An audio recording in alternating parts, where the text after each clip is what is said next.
Pengajuan ini disampaikan oleh Sekjen PDIP Hasto Kristianto serta hukum tim Ganjar Mahfud ke Mahkamah Konstitusi.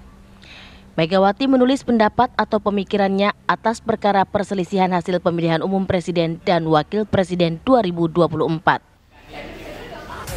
Selain Megawati Soekarno Putri, amicus curiae juga diajukan oleh Indonesia American Lawyer Associate atau IALA. IALA merupakan asosiasi pengacara Indonesia yang ada di Amerika Serikat. Mereka mengajukan amicus curiae sebagai bagian agar pemilu 2024 berjalan jujur dan adil.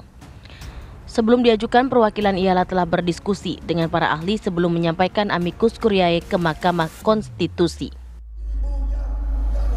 Hingga Kamis sore, Mahkamah Konstitusi telah menerima total 33 pengajuan amicus curiae dalam konteks sengketa Pilpres. Secara prosedural, seluruh amicus curiae tersebut telah diserahkan kepada Majelis Hakim. Sesuai jadwal, Mahkamah Konstitusi akan mengumumkan putusan sidang sengketa Pilpres 2024 pada tanggal 22 April mendatang.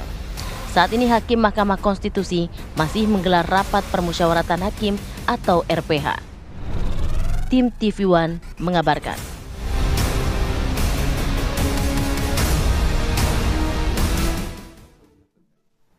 Pemirsa, jelang putusan MK pada Senin 22 April 2024, saat ini sangat ramai adanya amicus curiae yang disampaikan ataupun diajukan oleh beberapa tokoh, dan sudah saat ini lebih dari 30 yang mengajukan itu ya. 33 pengajuan amicus curiae. Kita sudah bersama dengan sejumlah narasumber pada pagi hari ini untuk membahas mengenai hal tersebut. Apa sih sebenarnya amicus curiae? Apa kemudian pengaruhnya? Nah, sudah ada bapak-bapak yang terhormat pada pagi hari ini. Ada Bang Mustafa Nahrawardaya selaku juru bicara Timnas Anies Mohaimin. Selamat pagi, Bang.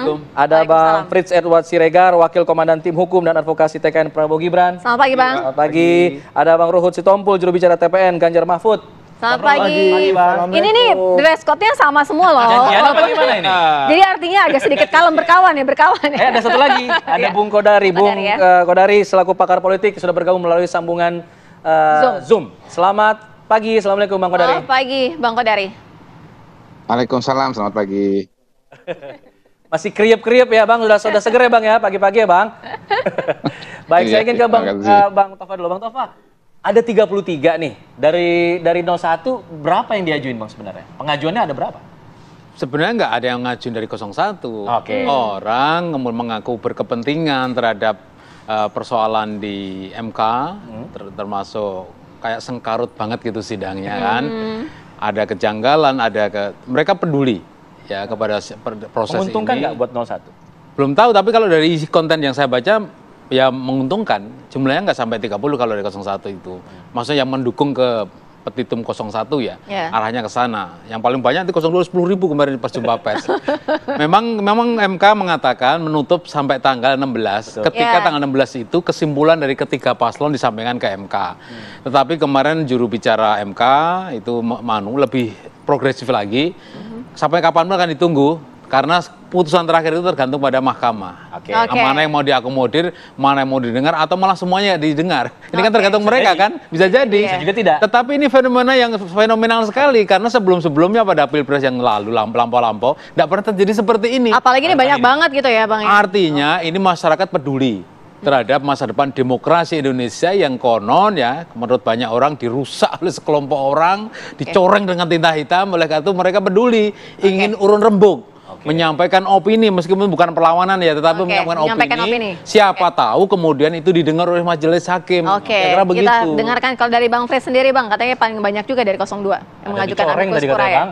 Kalau kita kan melihat bahwa amicus curiae kan adalah pendapat dari masyarakat atau sebuah organisasi yang merupakan sahabat pengadilan. Tapi kan kita harus bisa melihat bahwa indikatornya adalah orang yang tidak memiliki kepentingan dalam partai politik.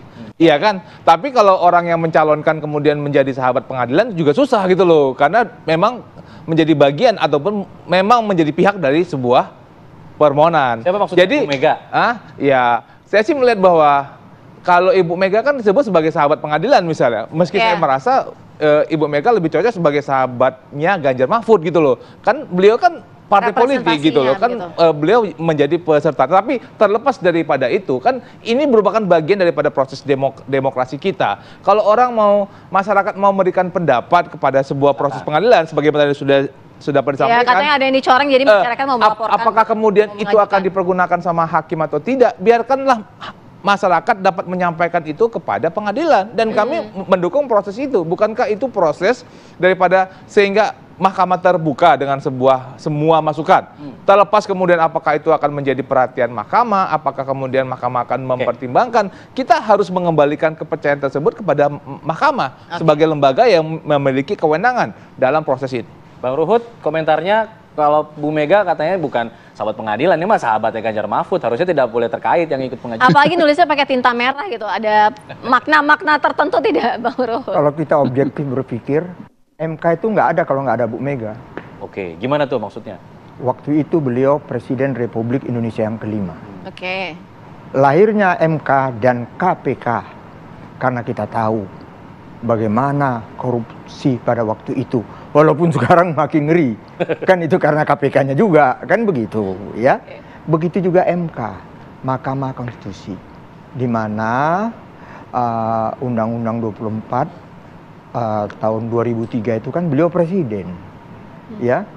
Sampai di mana kantor MK itu juga Ibu Mega yang nyari. Oke, jadi nanti ya? Artinya pernyataan Bu Mega akan sangat ditunggu. Apa sih yang mau disampaikan nanti? Jadi bangsa yang besar, bangsa yang menghormati sejarah. Jangan lupakan Ibu Mega kalau bicara sejarah. Oke. Kan itu. Jadi dia sebagai sahabat pengadilan siapa aja boleh kok. Udah bobo sejarah nih. Oh, sejarah harus. Harus kita bawa. Baik. Dan kebetulan ini kan yang pada kebakaran jenggot saya bisa mengerti. Karena khawatir dibatalkan. Tapi pengalaman saya. 2 periode DPR, saya lawyer daripada DPR di MK. Banyak loh yang dibatalkan oleh MK. Tadi nanti akan kita bahas ya Bang ya. Iya, ini kekhawatiran itu. Nanti kita juga akan tanyakan kepada Bang Kodari ya. Tapi kita harus jeda dulu. Ya, kita jeda dulu ya. Usai jeda kita kembali.